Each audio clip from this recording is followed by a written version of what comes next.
Mga kapatid, ang mabuting balita ng Panginoon. Pinupuri ka namin, Panginoong Heso Kristo. Magsiupo po tayong lahat. Ngayon ay ika-4 na linggo ng panahon ng Kwaresma.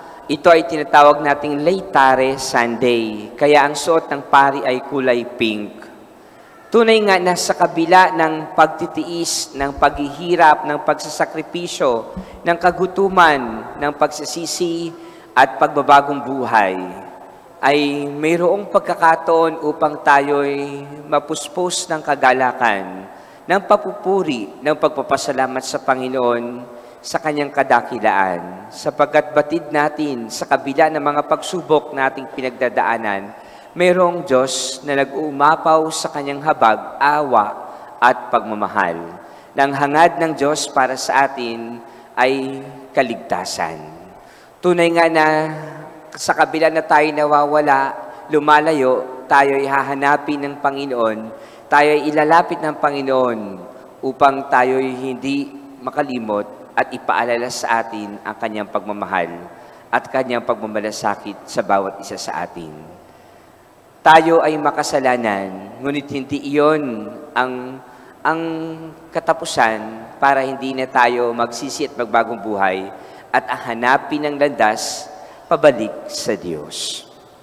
Tunay nga na maraming pagkakataon na tayo ang magdidesisyon kung ang puso natin ay ibubukas natin sa Panginoon at tatanggapin ang Kanyang pagpapala at biyaya. Kung mararamdaman ng puso natin ang kagalakan sapagkat nararamdaman at nakikita natin ang kabutihan at kadakilaan ng Diyos sa ating buhay. O bubuksan nga ba natin ang ating puso sa galit, sa paghihinakit, o sa paghihiganti? O bubuksan nga ba natin ang puso at patuturiin anumang kasamaan at kasalanan sa ating buhay? Sa buong maghapon, sa buong mga nagdaan na mga araw, kung ating susuriin ang ating sarili, ano nga ba ang ating masigit na pinananinigan at pinaniniwalaan?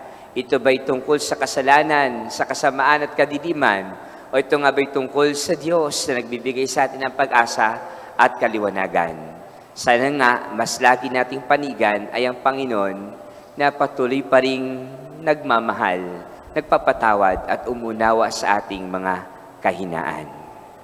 Merong grupo ng mga senior citizen dito sa Santa Maria, sa buong Santa Maria, at sila ay pinagsama-sama mga leaders at sila ay nagkaroon ng Lenten Recollection.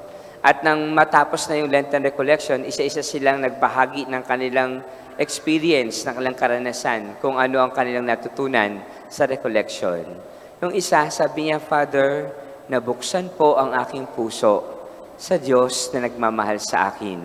Marami po akong natutunan at masigit pa po akong napalapit sa Diyos. Sabi naman ng isa, ako po, sa kabila po na ako'y senior citizen, nabatid at nalaman ko po na marami palang nagmamahal sa akin. Marami palang nakaka-appreciate sa akin.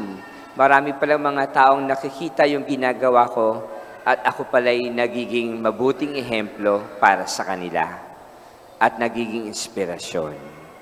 Alam niyo po, tunay nga na tayo mapupuspos ng kagalakan if we are going to realize kung gaano kalaki ang pag-ibig ng Diyos sa atin. At kung minsan gumagamit siya ng mga tao at mga karanasan upang maiparating at maipaabot sa atin kung gaano tayo kamahal ng Diyos.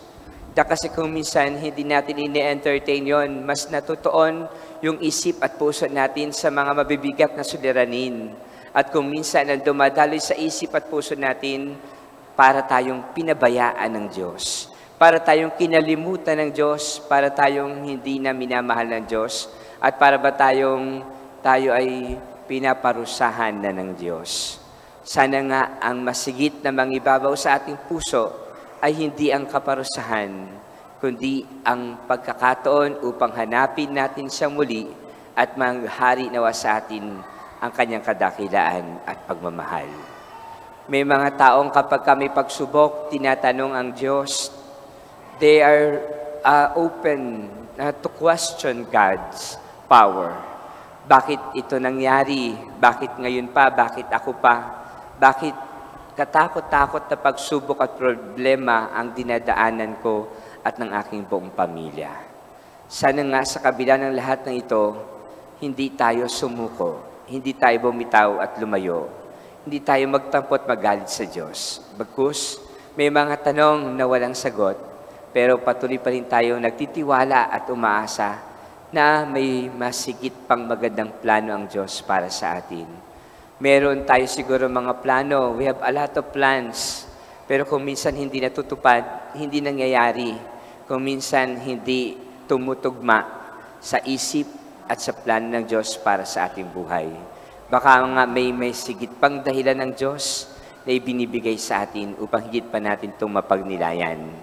Lumalim nawa, tumingkad nawa, tumatag nawa, masigit ang ating pananampalataya sa Kanya na higit na nakababatid kung ano ang nararapat para sa atin. Mapuspos nawa tayo lagi ng kagalakan at pasasalamat at maramdaman ang tulong, ang pagpapatawad, ang pagmamahal ng Diyos sa ating buhay. Amen.